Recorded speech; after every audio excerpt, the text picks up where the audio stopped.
Bonjour les crypto-fans, aujourd'hui une petite présentation de DeFi Kingdoms et des explications sur comment investir de l'argent dans ce jeu pour obtenir des intérêts pouvant aller jusqu'à 500% par an. Alors avant de continuer la vidéo, j'en profite pour vous dire que je ne suis pas conseiller financier, que ce ne sont pas des conseils pour investir que je vous donne ici dans cette vidéo et qu'elle a juste un but purement éducatif et divertissante. Vous connaissez l'histoire. Donc maintenant, qu'est-ce que DeFi Kingdoms ? Eh bien, on pourrait dire qu'avant d'être un jeu, c'est un DEX, une plateforme d'échange décentralisée qui vous propose donc d'échanger vos crypto-monnaies et de faire aussi de la DeFi, donc de la finance décentralisée, en investissant votre argent dans le jeu, dans des liquidity pools, donc des réserves de liquidité en français, qui vont vous permettre de récupérer des intérêts. Mais évidemment, c'est pas juste un DEX, c'est aussi un vrai jeu avec des personnages, des héros que vous pouvez collectionner, qui vont vous servir, que vous pourrez aussi améliorer. Donc ils vont avoir des niveaux, ils vont avoir des stats de compétences, ils vont avoir des professions. Ça va vous permettre de faire des quêtes avec eux et aussi dans un futur proche des combats en PvE ou en PvP. Donc DeFi Kingdoms pour moi c'est vraiment un bon moyen de gamifier la DeFi et de la rendre plus accessible au grand public. Petit aparté, pour avoir plus d'infos sur le crypto gaming, les NFT, les DAO et la cryptosphère en général, eh bien abonnez-vous à la chaîne. Passons maintenant à la partie qui nous intéresse vraiment, comment investir de l'argent dans le jeu pour que cela vous rapporte des intérêts. Et c'est ce qui est vraiment intéressant actuellement, puisque, comme on peut le voir ici, on va avoir des possibilités par exemple de gagner 546% annuellement, sachant ça, ce chiffre, c'est au moment où je fais cette vidéo. Il y a quelques mois, quand ils ont lancé ça, on était à plus de 1000%, ça a évidemment baissé depuis, mais 546%, on est d'accord pour dire que ça reste quand même très très intéressant en intérêt annuellement. Alors ce qu'il faut savoir, c'est que quand vous allez stacker monnaie, il faut stacker une paire, donc ça va être une paire de monnaies, donc vous avez du GWAL d'un côté et du WAN de l'autre. Le WAN, c'est la monnaie du réseau Harmony, qui est le réseau sur lequel est fait le jeu DeFi Kingdoms, en tout cas au moment où je fais cette vidéo, parce qu'ils ont annoncé une extension au début de l'année 2022 qui sera sur le réseau Avalanche, donc on aura l'occasion d'en reparler dans d'autres vidéos évidemment, et donc vous allez avoir besoin de WAN pour pouvoir acheter des GWAL dans le jeu. Ça va commencer par là, du WAN, ne serait-ce que pour pouvoir accéder au jeu. En fait, vous allez avoir besoin d'avoir un peu de WAN parce que vous en aurez besoin pour payer les frais de transaction sur le réseau. Et ensuite, le GWAL, on pourra l'acheter dans le jeu. Vous n'avez pas besoin de le swapper sur un autre système. C'est ce qui est intéressant, c'est qu'au sein même du jeu, vous allez dans la marketplace, vous avez un trader qui est là, et vous pouvez échanger en fait votre monnaie. Donc si vous avez du WAN, vous pouvez l'échanger contre d'autres tokens comme le GWAL, comme de l'USD, que ce soit le BUSDC, l'USDC, il y a même de l'UST si je dis pas de bêtises. Enfin, il n'y a pas de souci dans le jeu, vous pouvez échanger tout ça sans problème. Toutes les monnaies dont vous pouvez avoir besoin dans la partie Gardens pour créer votre ferme, stacker votre argent et donc bénéficier d'intérêts, vous pouvez les changer in-game. Il n'y a pas de souci, vous n'avez pas besoin de passer à l'extérieur. Vous aurez juste besoin au début d'acheter donc du WAN sur une plateforme de marché, donc ça peut être aussi bien Binance que KuCoin. On peut aller voir d'ailleurs sur CoinMarketCap, on va chercher le WAN, Harmony WAN, et on va voir où est-ce qu'on peut en acheter. Donc on a Binance, KuCoin qui vont être les plus connus, hein. Et le reste, on a Gate.io qui est aussi assez connu. Ouais, ça va être un de ces trois là. Je pense que si vous vous intéressez aux cryptos, vous aurez au moins un compte Binance ou dans l'idéal aussi un compte KuCoin, qui sont de toute façon en général les plateformes avec Gate.io, les plateformes où il y a le plus de tokens alternatifs par rapport aux plus connus. Donc évidemment sur n'importe quelle plateforme vous allez aller, que ce soit Kraken, Coinbase, Gemini, etc., vous allez voir de l'Ethereum, vous allez avoir du Bitcoin, vous allez avoir les grands classiques, mais dès que vous allez avoir envie d'acheter des trucs un peu plus ésotériques, c'est pas vraiment le bon terme, mais un peu plus alternatifs, en tout cas pour l'instant, il va falloir que vous alliez plutôt chez Binance, KuCoin ou Gate.io, en sachant que les frais de trading sont de toute façon beaucoup plus intéressants sur Binance et KuCoin que sur Coinbase par exemple. Même si Coinbase propose aussi une version pro de Coinbase avec des frais un peu plus bas, de toute façon si vous voulez trader sur plein de tokens différents, allez plutôt sur Binance ou KuCoin. Donc j'ai déjà acheté du One sur KuCoin, donc je ne vais pas vous montrer comment faire ça, par contre je vais vous montrer comment envoyer le token One vers votre portefeuille MetaMask pour que vous puissiez en fait accéder au jeu DeFi Kingdoms et que vous puissiez ensuite commencer évidemment à faire des transactions. Donc sur KuCoin, quand vous allez ajouter des euros la première fois, si vous n'avez pas déjà un compte, vous créez un compte sur KuCoin. Je vous mets un lien sous la vidéo, un lien d'affiliation qui vous permet de vous créer un compte sur KuCoin. La première fois que vous allez ajouter de l'argent dessus, l'argent va se rajouter sur votre compte principal. Pour pouvoir échanger ces dollars, ces euros contre du One, vous aurez besoin de le mettre dans votre compte de trading. Donc pour cela, vous ferez transférer ici. Bon là, j'ai pas de compte, mais vous ferez transférer et vous envoyez la somme d'argent que vous avez vers le compte de trading. Ensuite, vous allez dans trading, vous faites trading spot, vous très rapidement vous allez sur la bonne monnaie, donc là on va se mettre sur du One USDT, ça sous-entend évidemment que j'aurais déjà transformé mes euros que j'aurais ajouté en USDT si j'ai pas acheté de l'USDT directement quand j'ai ajouté l'argent, parce que avec le One, comme vous voulez le voir, il n'y a pas de paire One euro, donc de toute façon il faut d'abord transférer, si vous avez rajouté juste des euros, il faut transférer les euros en USDT. Si par contre vous avez acheté du dollar directement, ce que propose de faire KuCoin, de l'USDT je veux dire, pas du dollar classique bien entendu, vous pourrez l'échanger tout de suite contre du One. Donc vous choisissez la paire One USDT, vous sélectionnez le prix le plus bas récent, vous mettez combien de dollars vous êtes prêt à acheter, vous cliquez sur achat et hop, vous allez récupérer ce dont vous avez besoin. Maintenant, une fois qu'on a fait ça, on retourne sur KuCoin. On retourne dans le compte de trading et on va sur le One ici. Donc vous pouvez voir que j'ai acheté pour 363 dollars de One et on clique sur transférer et en fait on va renvoyer les One qui sont sur le compte de trading, on va les renvoyer vers le compte principal parce que tout ce qui est dans le compte de trading vous ne pouvez pas le sortir de KuCoin. Donc on met le montant maximum en cliquant ici sur le montant disponible, on fait confirmer, hop, maintenant on retourne sur le compte principal, on a les One qui sont là, et maintenant on peut faire un retrait. Alors bien sûr, si vous venez de créer un compte sur KuCoin, vous ne pourrez pas faire de retrait tant que vous n'aurez pas passé la vérification, la vérification d'identité. Ça prend pas, c'est pas très long, hein. Moi en moins de 24 heures j'ai été vérifié, donc je vous invite vraiment à le faire dès que vous allez créer un compte. Maintenant donc on va faire retrait. J'ai lu que j'accepte les risques et là maintenant vous allez avoir besoin de l'adresse du portefeuille et c'est là où ça devient un peu compliqué parce que si vous avez un portefeuille MetaMask, ce que je suppose que vous avez déjà si vous vous intéressez un peu aux crypto, si c'est pas le cas vous allez télécharger un portefeuille MetaMask, donc c'est un portefeuille qui sera sur votre navigateur web et donc pour être sûr de bien le télécharger vous allez sur metamask.io. Vous le téléchargez pas n'importe où, vous allez bien sur l'adresse officielle. Une fois que vous avez votre portefeuille MetaMask, le problème c'est que en fait vous allez avoir une adresse qui n'est pas une adresse One. Vous voyez, c'est une adresse Ethereum classique. Et KuCoin ne va pas accepter cette adresse pour envoyer des One. Donc ça ne marchera pas. Donc vous allez avoir besoin de faire une manipulation supplémentaire qui va être de télécharger le portefeuille Harmony One, donc Harmony Chrome Extension Wallet, qui va vous permettre donc d'avoir un portefeuille spécial One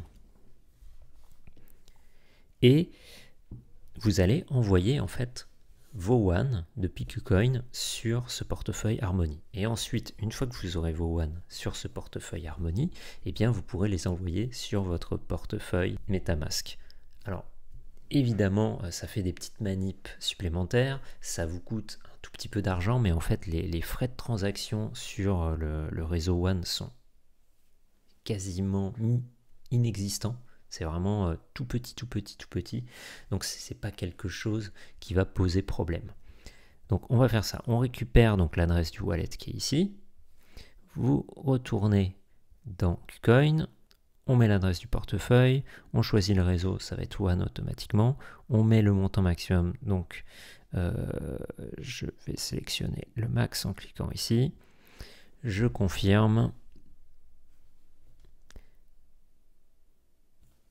Confirmer le retrait. Évidemment, je vais avoir besoin de rentrer toutes les informations pour pouvoir valider. Donc je viens de valider, j'ai envoyé l'argent.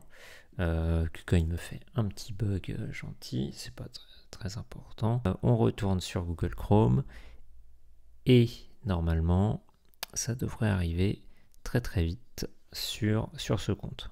Relativement vite, évidemment, c'est pas non plus immédiat. Pendant que ça arrive, on va se poser une question importante. Vous voyez, je viens d'envoyer donc 360 $. C'est pas une très grosse somme, mais selon vos ressources, ça peut déjà être une somme qui peut paraître importante. On va dire que ça fait 300 €. Qu'est-ce qu'on peut faire avec 300 € dans DeFi Kingdom aujourd'hui? Alors malheureusement, si vous voulez acheter des héros, pour acheter des héros, il faut aller dans la taverne agent. Si vous voulez acheter des héros, eh bien le héros le moins cher, ça va être 28 Jewels. Alors le problème, c'est qu'au tarif actuel, on va aller voir au tarif actuel. Hop, donc on est à 12,58 au moment où je fais cette vidéo et ça a pas mal chuté. On est dans une phase où ça a un peu chuté, ce qui veut dire qu'on est à 28 fois 12,62. On est donc à 353 $ pour pouvoir acheter le héros le moins cher possible qui soit disponible actuellement dans le jeu. Alors en sachant qu'il ne faut pas acheter des héros comme ça au pif, je ferai une vidéo sur le sujet plus tard. Il y a des éléments qui vont être importants, surtout au début. Le nombre de summons, est-ce que c'est un Gen 1, un Gen 2, un Gen 3, un Gen 4? Évidemment, les Gen 0, qui sont les premiers qui étaient disponibles, et où il n'y en avait que 2000, si je ne dis pas de bêtises, qui existaient, et qui existent toujours, eh bien, ce sont les plus chers, mais un Gen 0, le moins cher, ça va être 40 000 $ actuellement. Pourquoi les Gen 0 sont intéressants? Parce qu'ils n'ont pas de limite sur les summons. Les summons, ça vous permet de créer d'autres héros. Donc avec les Gen 0, vous pouvez créer autant d'autres héros que vous le souhaitez, ce qui n'est pas le cas avec les générations suivantes. Maintenant, si vous commencez le jeu aujourd'hui et que vous n'avez pas 40 000 €, comme moi malheureusement, eh bien vous n'allez pas pouvoir acheter un Gen 0 et vous allez être obligé d'acheter d'autres générations pour quand même tester un peu le jeu. Maintenant, comme je vous l'ai dit tout à l'heure, ils ont annoncé une extension du jeu qui devrait arriver donc au premier trimestre 2022 et avec cette extension il va y avoir de nouveaux Gen 0 héros qui seront disponibles uniquement dans cette extension, donc il faudra pas louper le coche ce coup-ci. Pour en terminer avec les héros, on va quand même regarder si l'argent est arrivé. Ok, c'est bon, c'est arrivé, vous voyez ça a pris quoi, même pas 5 minutes pour que ce soit arrivé, donc c'est relativement rapide. Pour les héros, la dernière chose que je voulais vous dire, on en reparlera dans une autre vidéo, mais en fait ce qui va être intéressant de regarder au départ, c'est les attributs. Est-ce qu'ils sont capables de pêcher? Est-ce qu'ils sont capables d'aller récupérer de la nourriture? Est-ce qu'ils sont capables de s'occuper du jardin, etc. Ce qui va vous permettre en fait avec vos héros de faire des quêtes qui vous rapporteront des objets que vous pouvez soit revendre pour récupérer des jewels en plus, soit garder et potentiellement a priori, vous allez pouvoir ensuite créer des objets avec ce que vous aurez récupéré de ces quêtes, que vous pourrez potentiellement revendre sur la marketplace ici. Pour l'instant, en fait, il n'y a pas vraiment tant de choses que ça à faire dans le jeu. Vous pouvez donc acheter des héros, vous pouvez recréer des héros en faisant des summons, et vous pouvez donc aussi envoyer des quêtes, vos héros faire des petites quêtes, ou comme je vous l'ai montré au départ, mettre votre argent de côté dans le Gardens pour gagner des intérêts. Vous pouvez aussi mettre l'argent en banque et gagner des intérêts, mais moins importants. Par contre, l'argent que vous mettez dans la banque, vous pouvez le récupérer quand vous voulez, alors que ce que vous mettez dans le Gardens, en fait, il y a 65% 50% de ce que vous gagnez qui sont bloqués jusqu'à mi-2022. À partir de 2022, ça commencera à se débloquer au fur et à mesure. Tout ne sera pas débloqué en juillet 2022, mais ça va se débloquer au fur et à mesure. Donc ça, il faudra bien le comprendre. Tout ce que vous mettez là dans la seedbox, ça va être bloqué pendant... Ce que vous allez gagner va être bloqué pendant un certain temps. Parce que vous mettez dedans, vous pourrez le récupérer si vous voulez, mais les intérêts, eux, seront bloqués pendant un certain temps. Donc maintenant, j'ai reçu donc l'argent sur mon wallet Harmony. Ce qu'on va faire, c'est qu'on va cliquer sur Send. On va mettre mon adresse de mon wallet MetaMask. Alors on va peut-être le récupérer d'abord. Hop, on le récupère. Vous remarquerez qu'en fait, c'est un wallet Ledger. Ledger, donc c'est un outil qui permet de sécuriser votre portefeuille. J'en reparlerai dans une autre vidéo. Là, la vidéo sera un petit peu longue. Donc, j'ai récupéré l'adresse. Je vais sur le portefeuille Harmony. Je fais Send. Je mets mon adresse. Je mets le total. On va mettre le maximum. Mais je pense qu'il va falloir que j'en garde un pour pouvoir l'envoyer. On va voir. Ouais, c'est ça. Donc, il faut que je garde un petit peu de gas fee. On va envoyer ça comme ça. Send. C'est bon, il faut que je mette mon mot de passe. Ensuite, j'envoie et vous allez voir que c'est extrêmement rapide quand vous êtes déjà sur le réseau Harmony. Vous voyez, transaction succède. On va aller sur MetaMask et normalement, j'ai déjà reçu, voilà, c'est immédiat. Une fois qu'on est sur le bon réseau, là pour le coup, comme ça, c'est très très rapide. Alors maintenant que vous avez du One, eh bien vous pouvez accéder au jeu. Sans One, vous n'auriez même pas pu créer votre compte sur le jeu. Alors une dernière chose que j'ai pas indiqué, la première fois que vous allez, une fois que vous avez installé MetaMask, la première fois que vous allez aller sur DeFi Kingdom, il va vous proposer d'ajouter le réseau Harmony, parce que en fait, si vous n'ajoutez pas le réseau Harmony, les One, vous ne les verrez pas apparaître. Si vous êtes sur le réseau Polygon ou sur le réseau Ethereum, vous ne les verrez pas apparaître sur votre portefeuille MetaMask. Donc, il faudra que vous ajoutiez le réseau Harmony. Bon, ça n'a rien de compliqué. Hein. Vous essayez de vous connecter au jeu. Il va vous dire, ah, vous n'êtes pas sur le bon réseau. Cliquez ici pour ajouter le réseau. Vous cliquez dessus, ça l'ajoute sur MetaMask. Et maintenant, vous pourrez être sur le bon réseau pour voir vos One. Donc, maintenant qu'on a nos One, et qu'on est connecté au jeu, ça va vous demander de créer un nom d'utilisateur, etc. On va pouvoir échanger du One contre autre chose. On va aller dans la marketplace, trader, comme je vous montrais. On voit donc mes One qui apparaissent ici. On va choisir du JWEL. Et là, eh bien, par exemple, on va échanger 568 One contre des JWEL et on aura 1031 JWEL. Vu qu'on a un prix de 55 One pour un JWEL. Il suffit de cliquer sur Swap, ce qu'on va faire. Évidemment, MetaMask va s'ouvrir et va vous demander de confirmer. Et si vous utilisez un Ledger comme moi, il va falloir confirmer le trade sur votre Ledger. Donc là, j'ai été un petit peu long pour rentrer mon mot de passe sur mon Ledger et du coup, le prix a un petit peu changé. C'est pas grand chose. On va faire accepter pour le changement de prix, confirmer le swap. Ça va ouvrir, comme je vous le disais, MetaMask. Je fais confirmer ici. Ensuite, il faut que je valide la transaction sur mon Ledger. Hop, on accepte. Donc là, si vous n'aviez pas encore les JWEL sur MetaMask, vous pouvez cliquer ici. Ça va ajouter dans les assets ici les JWEL. Mais là, du coup, je l'avais déjà, donc j'ai pas besoin. On close et on voit que j'ai bien transformé mes One en JWEL. Donc maintenant que j'ai dit JWEL, qu'est-ce qu'on peut faire avec? Comme je vous l'ai dit, soit on achète un héros, mais c'est parce qu'on... Enfin, il faudrait que j'en ai un peu plus. Il m'en faudrait 18 de plus. J'aurais juste assez, vous voyez, pour pouvoir acheter un héros. Mais vraiment, le problème, c'est que le moins cher, donc c'est 28, mais il se correspondra peut-être, il n'aura peut-être pas les attributs dont j'ai besoin. Donc il me faudra peut-être 29, 30, 31 ou 32 JWEL. Donc là, tout de suite, je vais pas faire ça. Je vais juste vous montrer comment stacker donc, votre argent pour récupérer 500% d'intérêt par an. Et on verra dans une autre vidéo comment acheter un héros et quoi faire avec vos héros. Alors, attention, comme je vous l'ai expliqué tout à l'heure, en fait, pour stacker votre argent, vous allez avoir besoin d'une paire. C'est ce qu'on appelle un liquidity pool. Vous avez besoin d'une paire. C'est pas que juste du JWEL ou juste du One. Vous allez avoir besoin, par exemple, de JWEL et de One. On va se mettre sur celui-là parce que j'ai déjà les deux et que j'ai pas vraiment besoin de créer les autres. Alors on a celui-là qui rapporte pas mal, mais je connais pas ce projet-là, Superbit, je sais pas ce que c'est, MIS non plus.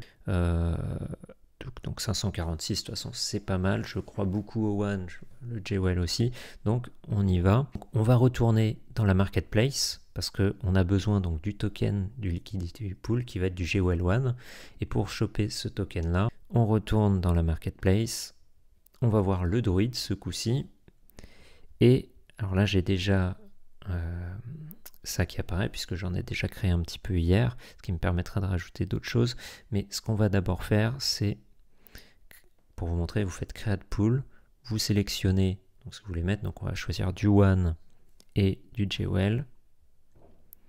On va mettre le max de JWell.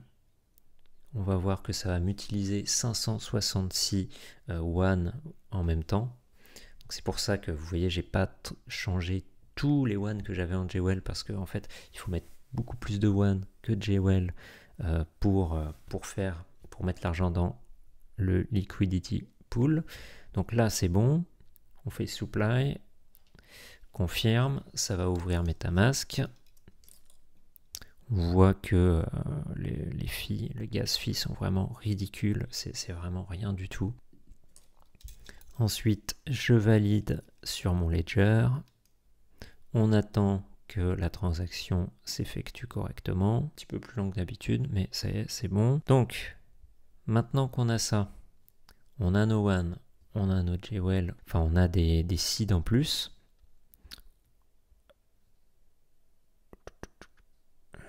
C'est bizarre que ça apparaisse plus ici, c'est étonnant. Ah si, c'est bon. Donc on peut voir que hier j'en avais 25,12. On peut voir que en tout j'en ai 97,6. Et donc il va falloir que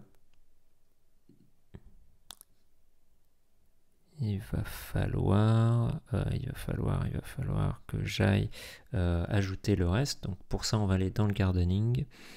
On va aller dans le garden, on va faire seedbox, on va choisir donc ce pool là. Je vais faire manage et ça me ramène en fait finalement sur la même page où j'étais il y a quelques instants. Je vais faire deposit. On peut voir que donc j'en ai 72,47 à ajouter. Là j'en avais 25 qui étaient déjà dedans. On va cliquer sur max pour tout mettre. J'appuie sur deposit. Il va falloir encore une fois valider la transaction sur MetaMask et sur mon ledger. C'est le prix de la sécurité. Hop, c'est ajouté. On attend que la transaction se fasse et on va voir que oui, a priori ça devrait être bon. Quel est le souci? Étrange. On va essayer. Ah non, ça s'est pas ajouté. Bon, alors pourquoi ça a merdé? Je sais pas. On va réessayer. Donc j'ai essayé une troisième fois, puis ça a fonctionné. Il devait y avoir un tout petit problème sur le réseau pendant un petit moment. Donc si jamais ça passe pas, si vous avez comme moi un petit icône d'erreur qui apparaît et votre argent qui n'apparaît pas dedans, bah, réessayez 5 minutes après. Donc voilà, maintenant j'ai 97 JWell One qui sont dans le pool de liquidité et qui vont me rapporter donc automatiquement des JWell supplémentaires. Donc comment ça se passe? Il y a une partie donc que vous pouvez récupérer très facilement et une partie donc qui est bloquée, comme je vous le disais, jusqu'en juillet 2022. Ça s'accumule automatiquement au fur et à mesure, sans que vous ayez rien à faire. Vous pouvez les récupérer, cliquer sur claim de temps en temps si vous voulez, mais c'est pas vraiment intéressant. Vous pouvez les laisser là-dedans, les récupérer. Alors ça dépend combien vous avez mis dedans, mais vous les récupérez une fois de temps en temps quand vous avez le temps, on va dire tous les 2-3 jours. Et une fois que vous avez récupéré vos JWell qui étaient unlocked, vous pouvez donc les utiliser potentiellement dans le jeu. Et une chose que vous pouvez faire, c'est aller à la banque, hop, et déposer en fait les JWell que vous avez récupérés en plus pour que ça vous rapporte aussi de l'argent à la banque. C'est ce qu'on va faire. On n'en a pas beaucoup, mais c'est pas grave, c'est juste pour vous montrer. Hop, donc on sélectionne le max, on fait deposit évidemment, à chaque fois que vous faites une transaction, ça va demander d'utiliser un petit peu de douane. Donc c'est pour ça qu'à la limite, même si ça coûte rien, faites pas non plus des transactions pour pas grand chose comme ce que je vous montre. Faites-le plutôt une fois par jour ou une fois tous les 2 jours. Alors ça dépend évidemment. Si vous avez stacké 10 000 euros, vous allez pouvoir récupérer des jewels beaucoup plus rapidement. Donc on confirme comme d'habitude. On valide sur le ledger. Et on a nos jewels qui sont ajoutés à la banque en plus de ce que j'avais déjà. Donc la banque, ce qui se passe, c'est que vous pouvez récupérer l'argent quand vous voulez. Alors attention, les jewels en banque, ça ne vous rapporte pas autant que si vous les bloquez dans le garden, dans le jardin, ça va être moins. J'avais vu un site, je crois, il parlait de 40% par an en intérêt, ce qui n'est pas non plus dégueulasse. Et du coup, c'est de l'argent que vous pouvez récupérer quand vous voulez pour les utiliser à d'autres moments. Mais c'est intéressant d'en laisser dans la banque parce que, a priori, en fait, quand vous avez de l'argent dans la banque, parfois ils font des airdrops. Ils vont vous envoyer des petits cadeaux, des petits trucs. Si vous avez de l'argent stacké, donc si vous avez des XJWEL stackés dans la banque, et a priori, en fait, tous les XJWEL que vous aurez, ils vont être convertis en cristal quand la nouvelle extension sera sortie. Et du coup, en fait, dès le début de la nouvelle extension, vous aurez déjà la monnaie de la nouvelle extension par rapport au nombre de XJWEL que vous avez en banque. Donc, ça reste très intéressant de récupérer donc ce que vous gagnez dans le jardin, de les rajouter dans la banque et de patienter tranquillement jusqu'à la sortie de la prochaine extension. Évidemment, je ferai d'autres vidéos sur le sujet entre-temps. Voilà, c'est la fin de cette première vidéo consacrée à DeFi Kingdoms, première d'une très longue série, je pense. J'espère qu'elle vous aura aidé à comprendre comment stacker de l'argent dans le garden, ou plutôt en français, comment ajouter de l'argent dans le jardin, dans votre réserve de liquidité pour faire pousser vos intérêts. Une dernière chose, pensez à rejoindre le Discord de DeFi Kingdoms qui a maintenant 64 000 personnes qui sont dedans et un canal français où vous pouvez poser des questions, les gens vous aideront, ça se passe très très bien. En tout cas, je vous dis à très bientôt pour de nouvelles aventures dans la cryptosphère.